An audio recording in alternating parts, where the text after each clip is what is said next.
എന്താണെന്നറിയില്ല, എല്ലാ വർഷത്തെയും പോലെ ഈ വർഷവും അവന് തീരെ വയ്യായിരുന്നു കേട്ടോ. കാരണം ഒന്നേ അവന് വയ്യായിരിക്കും, അല്ലെങ്കിൽ എനിക്ക് കേക്ക് ഉണ്ടാക്കി കൊടുക്കാൻ പറ്റാത്ത സാഹചര്യമായിരിക്കും. 7 വർഷമായി കേക്ക് ഉണ്ടാക്കാൻ തുടങ്ങിയിട്ട്. അന്നേരം ആ ഒരു സമയം തൊട്ടേ മക്കളെ ബർത്ത്ഡേ വരുമ്പോഴും വെഡിങ് ആനിവേഴ്സറി വരുമ്പോഴും ഇക്കാടെ ബർത്ത്ഡേ ഒക്കെ വരുമ്പോഴത്തേക്കും നമ്മൾ പുറത്തുനിന്ന് കേക്ക് വാങ്ങിക്കാറില്ല, ഞാൻ തന്നെയാണ് ഉണ്ടാക്കി കൊടുക്കാറുള്ളത്. പക്ഷേ മോൻ്റെ ബർത്ത്ഡേ വരുമ്പോൾ മാത്രം തന്നെ എന്തെങ്കിലും ഒരൊക്കെ പ്രശ്നം ഉണ്ടാവും. ഒന്നേ എനിക്ക് വയ്യായിരിക്കും, അല്ലെങ്കിൽ ഞാൻ ഹോസ്പിറ്റൽ കേസായിട്ട് അങ്ങനെ നിൽപ്പുണ്ടായിരിക്കും.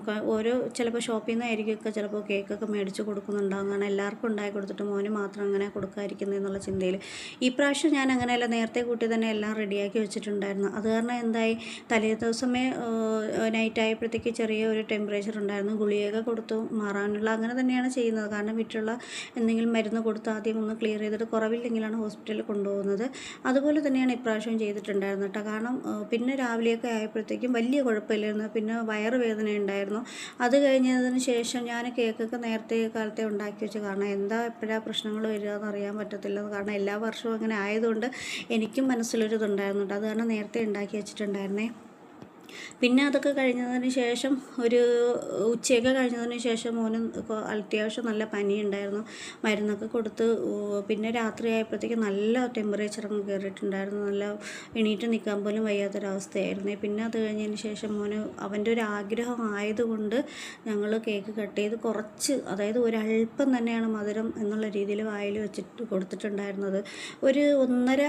ഒരു മണിയൊക്കെ ആയപ്പോഴത്തേക്കും ടെമ്പറേച്ചർ കൊണ്ടൊന്ന് കൂടി, പിച്ചിമ്പയൊക്കെ പറച്ചിലും ഒരു പരസ്പര ബന്ധമില്ലാതെ എന്തൊക്കെയോ പറയലും ഒക്കെ ആയിട്ട് ഒരു ഓർമ്മയില്ലാത്തൊരവസ്ഥയായിരുന്നു കേട്ടോ. പിന്നെ രാത്രിയായപ്പോൾ നിന്നില്ല, ജില്ലാശുപത്രിയിലോട്ട് കൊണ്ടുപോയിട്ടുണ്ടായിരുന്നു. അതിന് മുന്നേ എൻ്റെ അടുത്ത് ചോദിച്ചുകൊണ്ട് നടന്നതാണ്, അമ്മ ഗിഫ്റ്റൊന്നും എനിക്ക് തരില്ലേ, എനിക്ക് സർപ്രൈസ് തരില്ലേ എന്നൊക്കെ. പക്ഷേ വാങ്ങിച്ച ഗിഫ്റ്റ് പോലും അവന് കൊടുക്കാൻ പറ്റിയിട്ടുണ്ടായിരുന്നില്ല.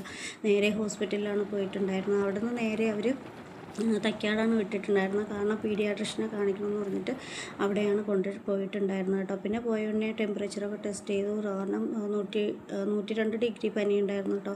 അത് കാരണം പനി കൂടിയിട്ടാണ് ഇങ്ങനെ ഓരോന്നും ഇങ്ങനെ വിളിച്ച് പറയുകയൊക്കെ ചെയ്തതെന്ന് ഡോക്ടർ പറഞ്ഞിട്ടുണ്ടായിരുന്നു.